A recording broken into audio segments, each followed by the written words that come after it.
Exodus chapter 10. Then the Lord said to Moses, "Go to Pharaoh, for I have hardened his heart and the hearts of his officials, so that I may perform these signs of mine among them,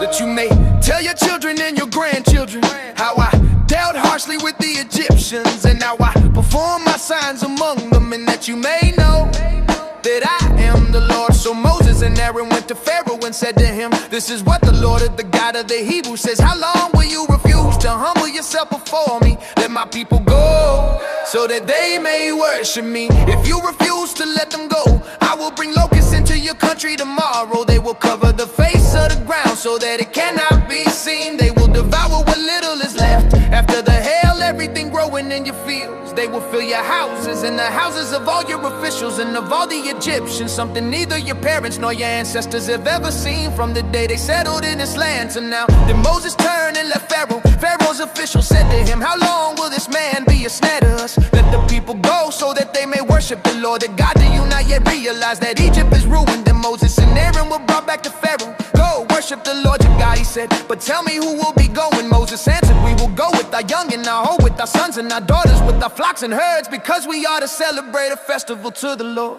Pharaoh said, "The Lord be with you, if I ever let you go along with your children. Clearly you are bent on evil. No, have only the men go and worship the Lord, since that's what you have been asking for." Then Moses and Aaron were driven out of Pharaoh's presence, and the Lord said to Moses, "Stretch out your hand over Egypt, so that locusts swarm over the land and devour everything growing in the fields, everything left by the hail." So Moses stretched out his staff over Egypt, and the Lord made an east wind blow across the land all the day and all the night. By morning the wind and brought the locusts. They invaded all Egypt and settled down in every area of the country in great numbers. Never before had there been such a plague of locusts, nowhere to ever be again. They covered all the ground until it was black. They devoured all that was left after the hail, everything growing in the fields and the fruit on the trees. Nothing green remained on tree or plant in all the land of Egypt. Pharaoh quickly summoned Moses and Aaron and said, "I have sinned against the Lord your God and against you. Now forgive my sin once more,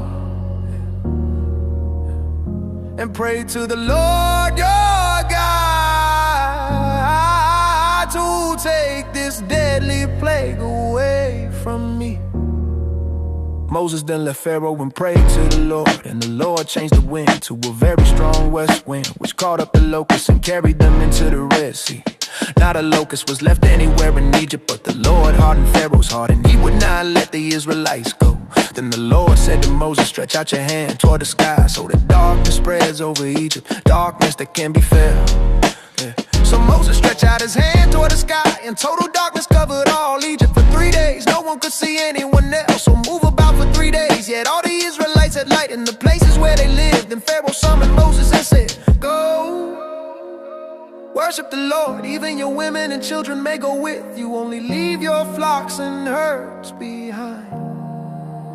But Moses said, "You must allow us to have sacrifices and burnt offerings to present to the Lord our God. Our livestock too must go with us. Not a hoof is to be left behind. We have to use some of them in worshiping the Lord our God.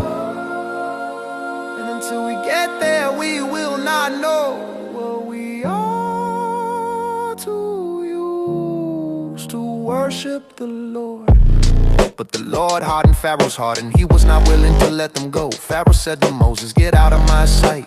Make sure you do not appear before me again. The day you see my face, you will die, just as you say." Moses replied, "I will never appear before you again."